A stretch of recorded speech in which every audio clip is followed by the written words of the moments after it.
In every sport, there's that one fighter, the terrifying, relentless force of nature who makes even the most dangerous men look utterly helpless. Bro, it's an exciting moment in UFC as well. The one that just happened. Chimaev? Bro, he's terrifying. He does it to everybody. Everybody he gets a hold of, he just ragdolls. Even like really elite wrestlers. It's very extraordinary. His talent is undeniable. Easy. That's too easy. As you smash somebody, you get money, brother. It's perfect for me. Khamzat Borz Chimaev is without a doubt the most fearsome, hopelessly dominant, and brutally unforgiving matchup for any fighter. No matter the weight class, no matter the experience. This man fears absolutely nothing. He's ready to make any sacrifice in pursuit of his ultimate goal. It's good stuff. Then we get this. Yesterday, 10:27 a.m. This guy, biggest bullshit. The Khamzat's skill is so high level, it makes me wonder. It's like there's some guys, like you see it in jiu-jitsu. There's some guys that look really good until they fight somebody who's really, really good. And then they get manhandled. You know, it's like everybody looks good until they face Gordon Ryan. Like Gordon Ryan can do that to anybody. Like, is Khamzat at that level? Well, it kind of appears that he is. Now's the time to step into the world of Khamzat Chimaev, a world where fear doesn't exist, mercy is a foreign concept, and doubt never even had a chance. They call him the fearless beast, the ruthless monster, the boogeyman, for a reason. Chimaev's story deserves to be heard by the whole world. And now, you're about to find out why. The guy's special. I've been in this game my whole life. I've never seen anything like him. He's special, he's different. He wants to fight again, so. What if nobody will fight you? I don't know, they have to fix some robot, somebody. Some robot, somebody. Born in a small village in the Chechen Republic, Khamzat faced the harshest realities of life from the very beginning. His early years were shaped by the brutal backdrop of civil war, and that fire forged something terrifying. And Chechnya is totally different when you grow up in the war. Experiences like this leave a permanent mark on a child's mind. They force kids to grow up far too fast, their peaceful worldview shattered, replaced with the mentality of a warrior. War breeds a kind of cruelty that has no place in childhood and injects chilling awareness of death into lives that have barely even begun. He was in the school, he had a good life, he had the bread, but we didn't have that. Surrounded by hardship, young Khamzat developed a relentless hunger for life. He grew up in brutal conditions, facing crushing poverty, the deaths of friends and loved ones, and the harsh injustice of the world. These trials didn't break him, they forged him. Piece by piece, the boy was transforming into a ruthless beast. Моя тетя недавно умерла, и перед этим я сказал маме, я буду зарабатывать скоро большие деньги, иншаллах, все будет хорошо. Мама просто так сказала, если бы были бы у тебя сейчас эти деньги. Most MMA fans can't even begin to grasp the raw brutality of the life that surrounded this child from day one. He grew up without a father, his only guiding lights, his mother and his coach. They were his pillars, his lifelines. Stripped of almost everything while still just a boy, Khamzat had no choice but to make the decision that would split his life in two, before and after. That was hard. A lot of people talking about I am from the ghetto, I am from this and that. It's not the same thing. At 16, he moved to Sweden with his older brother, and that's where it all began. The spark was lit. His career took its first steps. Khamzat threw himself into the world of sport with everything he had. He trained relentlessly, but financial pressure forced him to take on side jobs just to survive. At just 16, Chimaev was working nights as a club bouncer, grinding at factories and construction sites, taking any job that paid even a little. But all that physical labor came at a steep price. His health suffered. His body was being pulled in two directions, one half chasing a dream, the other crushed under the weight of survival. It was unsustainable. Something had to give, and then luck knocked. At 18, he landed a well-paying government job. He became a guard in a high-security prison. That gig changed everything. For the first time, he had the time and the energy to focus entirely on training. Within just a year, he rose through the ranks and became the Swedish national wrestling champion. After one of his tournament wins, Chimaev was offered a reward, a trip to any city in Sweden. His choice? Stockholm. That visit would change his life. In Stockholm, Khamzat stepped into the legendary All-Stars Training Center, home of UFC icon Alexander Gustafsson. That gym, that atmosphere, it ignited something deep inside him. That was the moment the seed of MMA was sown, and it wouldn't take long to grow. I was thinking about that. It's like what they're gonna do after us. So if I die, you know, like I start with this MMA, with this, you know, it's because of my family.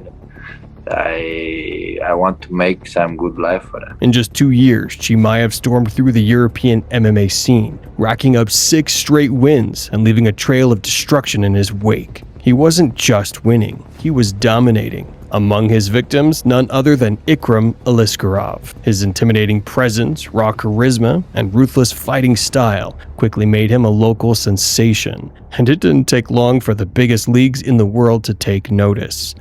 Yeah, well, I was believing myself and believing what I do and my coach. And he said to me from day one, hey, you just do what I say to you. If you do that, you're going to become a better than everyone. And we did that.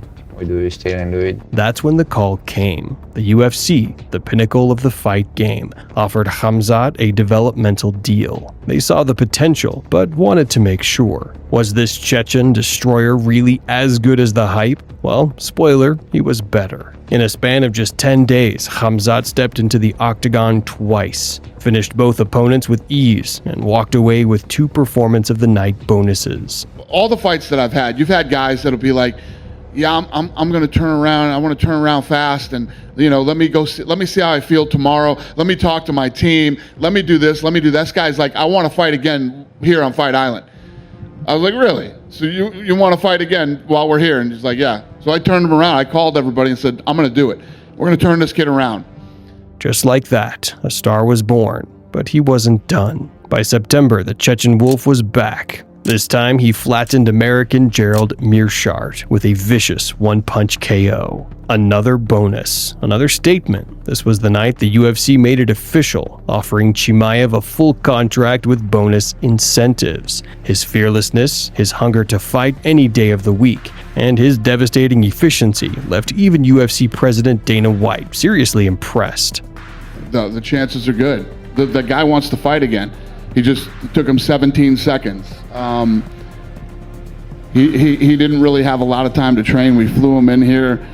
It's been crazy since that kid's been here. He was training out in a parking lot, and he's a fascinating human being. And yes, if I can turn him around in Fight Island, I will. But Khamzat's dream of a lightning-fast rise through the UFC rankings hit an unexpected wall. In 2020, the world was brought to its knees by the COVID-19 pandemic, and Chimaev was no exception. He was hit hard. Complications from the virus took a serious toll on his health, and in a moment of painful clarity, he announced his retirement from MMA. He planned to step away from the cage for good, turning his focus toward coaching. But then, everything changed. Khamzat received a personal call from the head of the Chechen Republic, Ramzan Kadyrov. After that conversation, everything shifted. The fire reignited. Chimaev made a thunderous return, and he did it in trademark fashion. The Chechen Wolf choked out his Chinese opponent in the very first round, earning his 4th performance of the night bonus. A comeback couldn't have been more emphatic. The UFC took notice and rewarded him with a golden opportunity,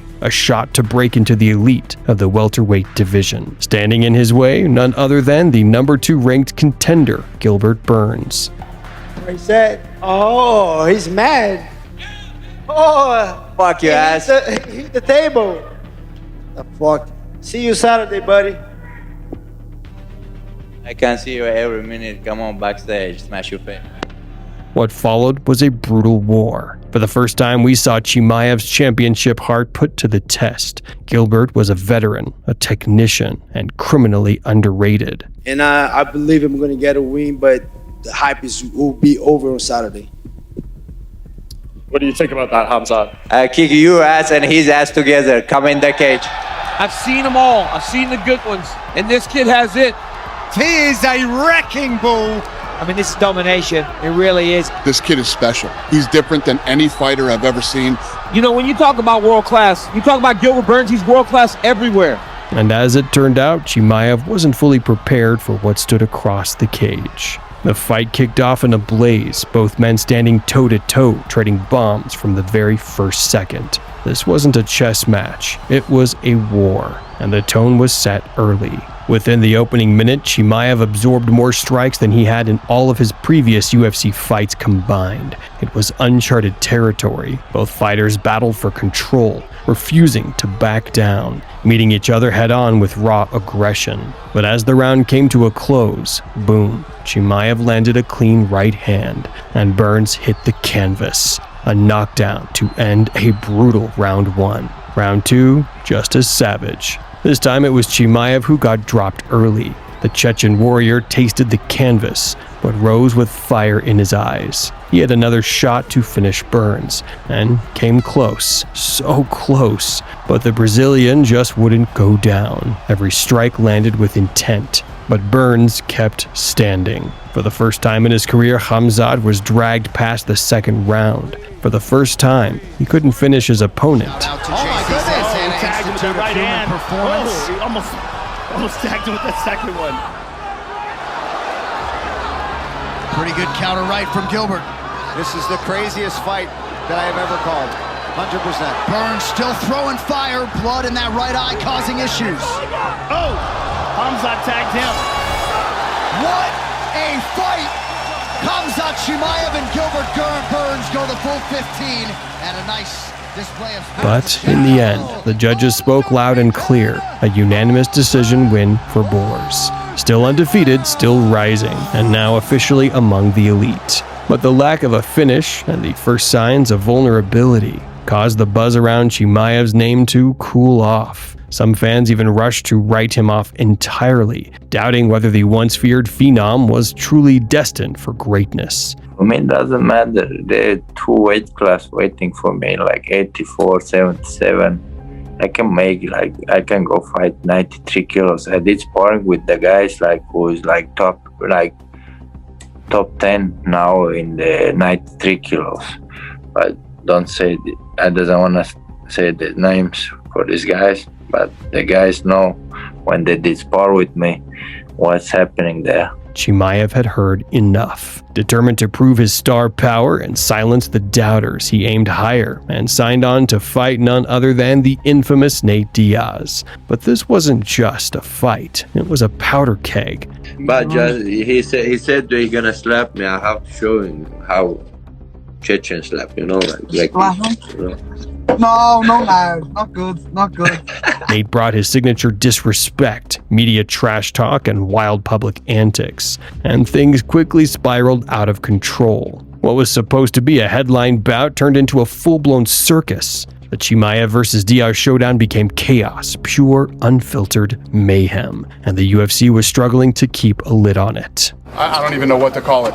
However many years, 22 years, however long I've been doing this, we've never had an incident like today. It just all hell broke loose out here. For the first time in his career, Chimaev missed weight, and that changed everything. Nate Diaz flat out refused to take the fight. Chaos erupted again. The UFC had to act fast, reshuffling the entire card. Chimaev was rebooked against Kevin Holland. But the real problem, the escalating feud between Chimaev and Diaz, hadn't been solved. It had become an all-out war. Tensions exploded backstage, where both camps clashed in a full-blown brawl. Fists flew, security scrambled, and the entire event was on the verge of collapse. How did you miss weight by that much?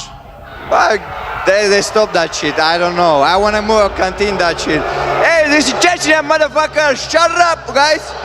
I'll fuck you boy up. I fucking backstage as well. Dana White had to take control. He assigned personal security to every fighter, banned all contact between Chimaev and Diaz, and even booked them in separate parts of Los Angeles to prevent another eruption. Meanwhile, Chimaev turned his attention to Kevin Holland, a fighter ranked higher than Diaz and far more dangerous inside the cage. The Chechen warrior made it look easy. Thomas watches the taking, looking and keep on ticking since 1854. Hey, that was a fast takedown. Incredible. I hope my kids take people down that fast. He shot as quick as any shot I've seen in a long time. But Kevin Holland. Furious start to this one as expected. A lot of wrestling. tremendous amount of energy. Look at this Borz attempt. Yeah, watch the darts off this. He might tap. It looked like his right hand was breaking his tap. Disposes of In just 2 minutes, Chimaev locked in a Darce choke and put Holland to sleep. But the damage was done. The weight cut had taken its toll, and questions about Chimaev's future in the welterweight division loomed large. That's when he made a choice: move up a division, a new weight class, a new challenge, and a new threat, Paulo Costa. His mind is weak, and his body is weak too. So I will destroy him. I'm a fucking animal. He not have chance. I will erase him. The bad blood between them had been simmering for a long time. Chimaev versus Costa was set to be the final chapter, the clash that would settle the score once and for all. What? Did you say you want to fight me out? You want to fight me? No, I said, do you said anything? I want to fight you. You want to fight me? I want to fuck you up right now. Okay. Yes, come on, Let's calm go. down. Let me hear. Come on. I want to fuck you up now. Pussy, bro. You're Brazilian pussy. Yeah? Yeah, but. What's up? You are go away. What's happened? What's happened? Hey, what's happened? What's happened Israel? What's happened with Israel? But fate had other plans. Just weeks before the fight, Paulo Costa was forced to withdraw due to a severe staph infection. His condition was critical, and the showdown was off. In stepped the unexpected, the Nigerian nightmare, Kamaru Usman. For a long time, and everyone's saying, this is the boogeyman, this is the boogeyman. I'm like, wait, do you guys realize I'm still fucking here? I'm the boogeyman. I've always been the boogeyman. Always, and I still am the boogeyman. Despite losing his welterweight title and having passed his prime, Usman was still widely considered one of the most dangerous men in the promotion. And he didn't come to collect a paycheck, he came to fight. I think Usman is much better fighter, much skills, and different fighter who's been the champ. And Paulo Costa is not that kind of guy. You just push him one round, he's gassed out now. He's not like a real fight. The bout turned out to be one of the toughest tests of Chimaev's career. Struggling with cardio issues, his pace noticeably dipped, and Usman made him work. The former champ defended takedowns, stuffed pressure, and gave Chimaev far more trouble than anyone anticipated. Yes, Chimaev walked away with a unanimous decision, but the performance didn't sit right with fans. They had come expecting another finish, another dominant display, a thunderous statement of title contention. Instead, they got a gritty back and forth and a Chechen fighter who looked, for the first time, beatable. Later, rumors surfaced Chimaev had reportedly broken his hand in the first round. It would explain the drop in tempo. It would explain the hesitation. But it also added another chapter to the growing uncertainty around Borz. Well, there's been issues in the past. Hopefully, there's not issues now. Hopefully, his hand's not broken, and hopefully we can do this title fight. Despite the disappointing performance, Chimaev's legacy and fierce rivalry kept him firmly in the title conversation. But instead of rushing headlong, Khamzat took the conservative route, deciding to settle the score with the division's most dangerous contender before stepping up to face the champion. This move earned him the backing of fans and the approval of the UFC brass. The fight was originally scheduled for the previous Abu Dhabi event, but Chimaev pulled out just 10 days before the bout. His replacement, Ikram Aliskerov, who was ruthlessly knocked out by Robert Whitaker. Two decidedly different visuals in the corners. Robert Whitaker, intensity personified. Ikram Aliskerov sharing a laugh with his cornerman a moment ago. Aliskerov so far 2 knockouts in the UFC, but as we know, he can grapple as well. Where he is right now, but he's in there now tonight with a guy that's been to the top of the sport. There it is. Huge connection by Whitaker. Follows it up with a jab now. Head kick, sits him down for a second. Oh! An uppercut from Whitaker, and that'll do it. How about the Reaper? Robert Whitaker with a monumental statement in Riyadh. From that moment on, the rivalry with Whitaker became personal for Chimaev. He was determined to become the top contender and to avenge his friend's defeat. Ranked 13th, a win over Whitaker would catapult Khamzat straight into title contention. Robert was seen as the toughest test for the Chechen fighter, the one to finally burst the bubble around Borz. But reality, it told a very different story. Robert Whitaker was incredibly dangerous on his feet, But when it came to grappling, he was nowhere near the level of Borz. From the very first seconds, Khamzat secured a takedown and slowly began to drag his opponent into the deep waters of Chechen wrestling. Whitaker fought desperately, clinging on for every second, but his energy was far from endless. Relentless ground control and total domination, mixed with sharp, punishing strikes, broke Robert both mentally and physically. All that was left for Chimaev was to finish the job.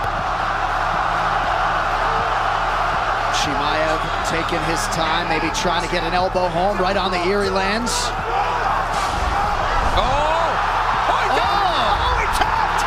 Still undefeated and likely coming to a title fight near you. Khamzat Chimaev is that good. Is that how strong that grip is that he got that choke? No amount of Whitaker's skill was enough to hold back the Chechen Wolf. He locked in on one of the most brutal submissions in MMA history, ending the fight decisively and shutting down any doubts about his readiness for a title shot. So as soon as that happened, I picked up the phone and I called the truck, and they're like, yeah, his jaw popped. And so I knew what had happened. Because I didn't know what happened either, why he tapped so quick. Because Mick came over and we were like, he didn't even have the choke in. It's weird.